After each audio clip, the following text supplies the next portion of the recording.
Welcome back പ്രിയപ്പെട്ട പ്രേക്ഷകരെ. സമയം 9:31 ഒരു പ്രേക്ഷകൻ ചോദിക്കുന്നു, KL04 പുറകിലെ മരത്തിന്റെ ഒരു തൈ കിട്ടുമോ ചോദിക്കുന്നുണ്ട്.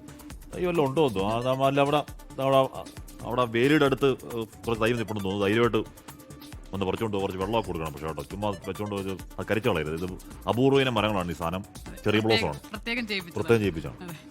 പാകിസ്ഥാനിലെ ചാവേർ ആക്രമണത്തിൽ 25 പേർ കൊല്ലപ്പെട്ട വാർത്തയുണ്ട്. ലെബനോനിൽ ഇസ്രായേൽ നടത്തിയ ആക്രമണത്തിൽ 6 കുട്ടികൾ ഉൾപ്പെടെ 11 പേർ കൊല്ലപ്പെട്ടു എന്നുകൂടി പറയുന്നു. ഇസ്രായേലുമായി ലെബനീസ് സർക്കാർ നേരിട്ട് ചർച്ച നടത്തരുതെന്ന് ഹിസ്ബുൾ ആവശ്യപ്പെടുകയാണ്. ജെയിംസ് സാർ തുടരുന്നുണ്ട്. സാർ പറഞ്ഞോളൂ, ഈ ചാവേർ ആക്രമണവുമായി ബന്ധപ്പെട്ട വിവരങ്ങൾ. അസിത, ഹാഷ്മി, യഥാർത്ഥത്തിൽ ഈ ലെബനോണിൽ യുദ്ധം പ്രഖ്യാപിച്ച് വെടിനിർത്തൽ ചെയ്തെങ്കിലും അവിടെ ഇപ്പോഴും ഇസ്രായേലിന്റെ ആക്രമണം നടക്കുന്നു. അതിനിടയിലാണ് ഈ ഇറാൻ അതുപോലെ തന്നെ അമേരിക്ക സമാധാന ശ്രമങ്ങൾക്ക് മധ്യസ്ഥരായി നിൽക്കുന്ന രാജ്യമാണ് പാകിസ്ഥാൻ.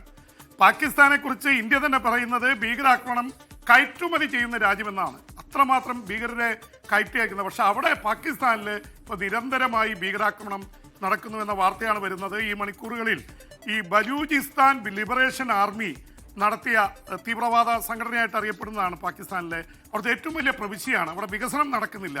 ബലൂചിസ്ഥാൻ സ്വതന്ത്രമാക്കണമെന്ന് ആവശ്യപ്പെട്ട് നടക്കുന്ന ബലൂചിസ്ഥാൻ ലിബറേഷൻ ആർമി നടത്തിയ ട്രെയിനിലേക്ക് കാറിടിച്ച് നടത്തിയ ചാവേർ ആക്രമണത്തിൽ 25 പേർ കൊല്ലപ്പെട്ടുവെന്ന വാർത്ത വരുന്നു.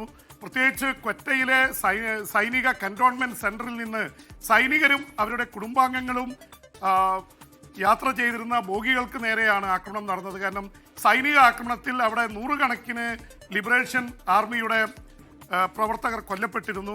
അതേ തുടർന്നാണ് ഈ തരത്തിലുള്ള അറ്റാക്ക് നടന്നത്. നേരത്തെ നമ്മൾ ഓർക്കുന്നുണ്ടാവും, 400 പേര് സഞ്ചരിച്ച ജാഫർ എക്സ്പ്രസ് തടഞ്ഞു വെച്ച് അതിനെ ആക്രമിച്ച് ബന്ദിയാക്കിയിരുന്നു. പിന്നീട് സൈനിക ഓപ്പറേഷനിലൂടെയാണ് ആ ട്രെയിൻ മോചിപ്പിച്ചത്. അതും ബലൂച്ച് ആർമിയായിരുന്നു.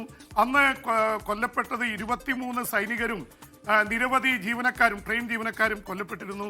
എന്തായാലും ബലൂചിസ്ഥാൻ ആർമിക്കെതിരെയുള്ള നീക്കം നടക്കുകയാണ്. ഒപ്പം തന്നെ പാക് താലിബാൻ അവരും വളരെ ശക്തമായി അവിടെ പ്രവർത്തിക്കുന്നുണ്ട്. പക്ഷേ ഇതിന്റെ പേരിൽ അഫ്ഗാനിസ്ഥാനും പാകിസ്ഥാനും തമ്മിൽ ഏറ്റുമുട്ടൽ നടന്നതിന് ശേഷം പാക് താലിബാന്റെ ആക്രമണം കുറഞ്ഞിരിക്കുകയാണ്. എന്തായാലും ഇതിനെ അഭിനമിച്ച് പാകിസ്ഥാൻ പ്രധാനമന്ത്രി ഷഹബാസ് ഷരീഫ് രംഗത്ത് വന്നിട്ടുണ്ട്. ഇത് നേരത്തെ ഇന്ത്യക്കെതിരെ ഈ തരത്തിലുള്ള ആരോപണങ്ങൾ ഉണ്ടായിരുന്നു. ബലൂചിനെ പിന്തുണയ്ക്കുന്നത് ഇന്ത്യയാണെന്ന്. ഈ കാശ്മീരിലേക്ക് ഭീകരാക്രമണം കയറ്റുമതി ചെയ്യുന്നവർക്ക് ഇന്ത്യ അതുമായി ബന്ധപ്പെട്ട് ഇതിൽ നിന്ന് തെളിവുകളൊന്നും ഹാജരാക്കിയിട്ടില്ല. പക്ഷേ ഇന്ത്യക്കെതിരെ എന്നും പാകിസ്ഥാൻ ഉന്നയിക്കുന്നതാണ് ബലൂചിസ്ഥാൻ ലിബറേഷൻ ആർമിയുടെ പിന്നിൽ ഇന്ത്യയുണ്ട് എന്നുള്ളത്. എന്തായാലും ഇന്ത്യ പറയുന്നത് ഒരു തരത്തിലും നമ്മൾ ഒരു സഹായം എത്തിച്ചില്ല, അതിന് തെളിവുണ്ടെങ്കിൽ ഹാജരാക്കും എന്നാണ്. എന്തായാലും ഇതിനിടയിലാണ് ഈ ലെബനോനിലെ 11 പേർ 6 കുട്ടികളടക്കം 11 പേർ ഇസ്രായേലി ആക്രമണത്തിൽ കൊല്ലപ്പെട്ടിരിക്കുന്നത്.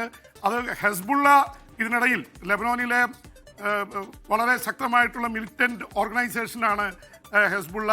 അവരും ഇസ്രായേലും തമ്മിലുള്ള യുദ്ധമാണ് യഥാർത്ഥത്തിൽ ലെബനനിലെ യുദ്ധമായിട്ട് മാറിയത്.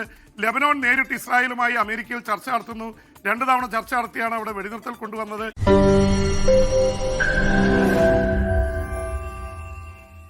ലോകത്തെവിടെയായാലും ഏത് സമയത്തും 24 വാർത്തകളും ഓഗ്മെന്റഡ് റിയാലിറ്റി പാക്കേജുകളും എക്സ്പ്ലെയിനറുകളും വിശദമായി കാണാൻ ഞങ്ങളുടെ യൂട്യൂബ് ചാനൽ നിങ്ങൾക്ക് സബ്സ്ക്രൈബ് ചെയ്യാം.